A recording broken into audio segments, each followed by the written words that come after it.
There's a stretch of Florida that never makes it into the brochures. No beaches, no theme parks, nobody in a mascot suit shaking your hand for a photo. Just cracked two-lane roads, pine flatwoods, and city limit signs nobody's bothered to update, because updating them would mean admitting the number keeps shrinking. And in a few of these towns, you can buy a house for less than a used golf cart. I know how that sounds. I know it sounds like the kind of deal where a man named Kevin messages you on Facebook Marketplace with a photo of a cute little cottage and a story about being a missionary stationed in Zambia who just needs you to wire the deposit today. This isn't that. These are real listings, real deeds, real Florida, the kind that never shows up on a postcard. Everybody pictures this state as one long strip of condos, cruise ports, and theme park lines. But underneath that Florida is another one, a Florida of collapsed sawmills, drained sugar towns, and at least one city so completely wiped off the map that most people born here have never heard its name. The prices in these places are real. What's not so simple is why nobody else wants them. So subscribe, and let's get into it. Number 11, Otter Creek, Levy County. In the 1930s and 40s, Otter Creek was the second largest town in Levy County, built on a cypress lumber mill that shipped crates to the citrus groves and two railroads that ran straight through downtown. Then the mill closed, the railroads pulled up their tracks, and Otter Creek started doing what small Florida lumber towns do when the reason for their existence disappears. It emptied out, decade by decade, until the population that once approached 1,000 settled down around 150. Houses here trade for prices that would barely cover a down payment in Orlando. Carl says he could retire here on a Social Security check and a fishing rod. Gladys says Carl's retirement plan has changed 9 times this year alone.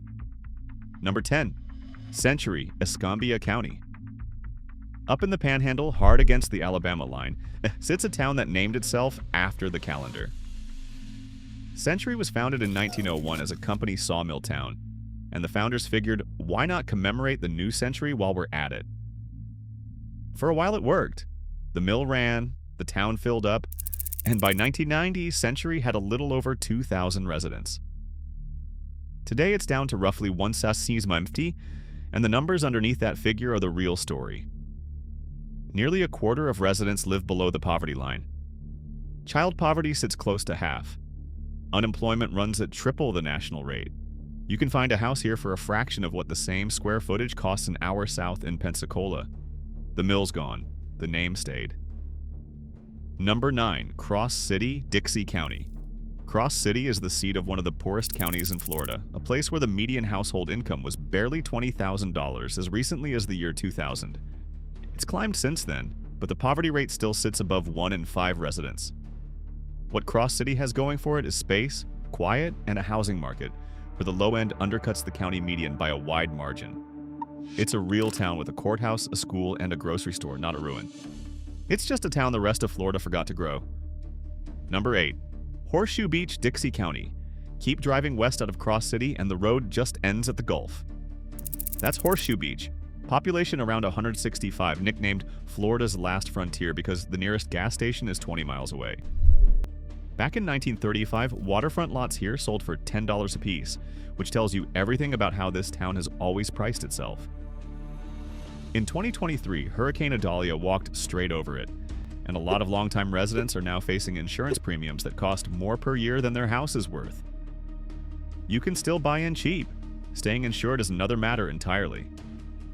Number 7, Bristol, Liberty County.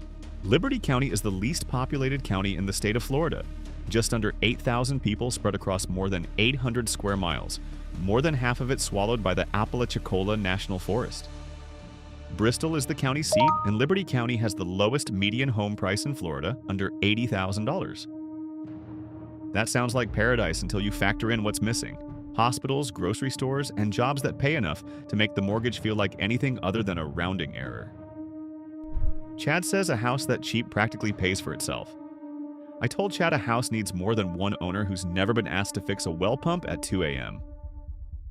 Number 6, Immokalee, Collier County. Immokalee calls itself the tomato capital of America, and it earns the title, supplying much of the country's winter tomato crop. It's also home to some of the lowest per capita income anywhere in Florida, just over $9,500 a year. in a workforce still paid by the bucket at a piece rate that's barely moved since 1980. More than a quarter of residents live in poverty, and yet Immokalee isn't shrinking. It's one of the strange entries on this list, a place that's poor but growing because the work, however brutal, still exists here. Subscribe if these deep dives are actually landing for you.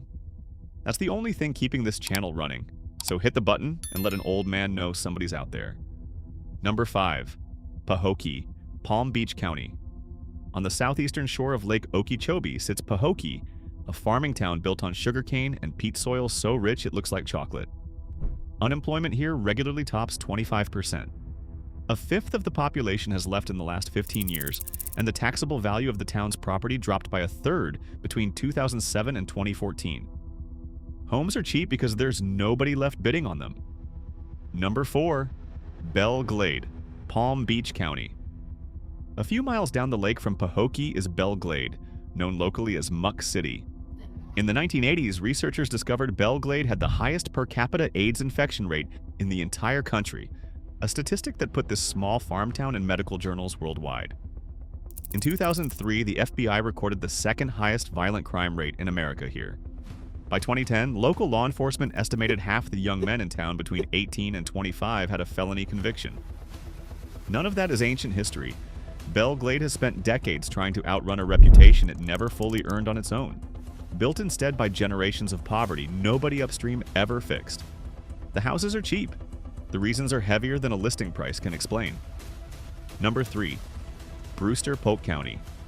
10 miles south of Mulberry in the heart of Florida's phosphate country, there used to be a town of a few hundred families, complete with a school, a theater, a swimming pool, and a rail line running straight through the middle.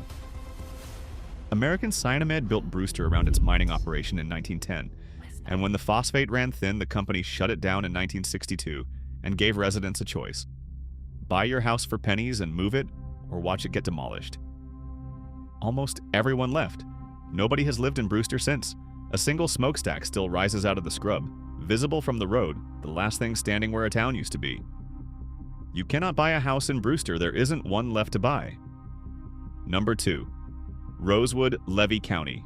Levy County keeps showing up on this list, and Rosewood is the reason its name carries more weight than most. Before January of 1923, Rosewood was a small, self-sufficient, majority black community along the Seaboard Rail Line. Over several days that January, a white mob descended on the town, burned it to the ground, and killed at least 8 people, though survivors and historians have long believed the true toll was far higher. The families who lived there fled and never came back. For 7 decades, the state said almost nothing about it. In 1994, Florida's legislature finally acknowledged what happened and compensated the 9 survivors still living. There is no housing market in Rosewood. There's a historical marker on the side of the highway, and if you stop your car and stand there long enough, that's the whole tour. Number 1. St. Joseph, Gulf County. In 1835, a boomtown rose up on the shores of St. Joseph Bay so fast it briefly became the largest city in Florida, bigger than anything in Tallahassee or Pensacola at the time. In 1838, delegates gathered there to write Florida's first state constitution, the document that turned this stretch of Spanish and Seminole land into American territory bound for statehood. 3 years later, yellow fever swept through the crowded port. Of roughly 5,000 residents, only about 500 survived to see 1842. 3 years after that, a hurricane finished what the fever started and flattened whatever buildings were still standing. Today, St. Joseph is scrubland and a historical marker inside a state park, and the town where Florida's founding document was signed doesn't appear on a single real estate listing anywhere.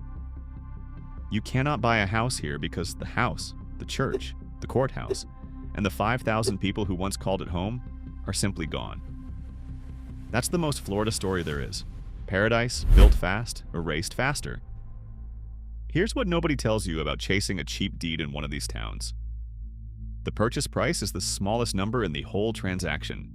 Florida's insurance market has been in free fall since Hurricane Michael and Hurricane Ian, and after Idalia hit the Big Bend towns on this list directly, several insurers pulled back from writing new policies in that stretch of coast altogether. A $40,000 house with a $9,000 annual windstorm premium isn't a bargain, it's a subscription. Flood maps are being redrawn across these same counties, and properties that never needed flood coverage a decade ago now require it to get any mortgage at all, which most lenders won't issue on these properties anyway, given how many titles passed hand to hand through defunct lumber companies, phosphate companies, and heirs who never bothered to formally settle an estate. That means cash, every time.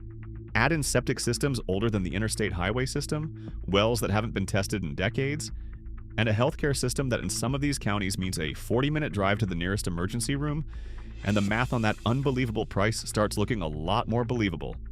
And still, there's something real here worth saying plainly. These towns sit on some of the most underrated land in the state. Gulf water you can have entirely to yourself, forest that swallows the horizon, and a version of Florida that existed long before anyone thought to put a mouse-ear headband on it. The people who've stayed aren't naive. They know exactly what they're holding on to, and most of them will tell you, if you ask nicely, exactly why it's worth it and exactly what it's cost them. Buy in with your eyes open, and you might find the best deal in the state. Buy in blind, and you'll learn the same lesson every one of these towns already learned the hard way. Gladys says she's still not moving to Otter Creek. Carl says give it time. Take care of yourselves and take care of each other, because out here, nobody else is going to do it for you.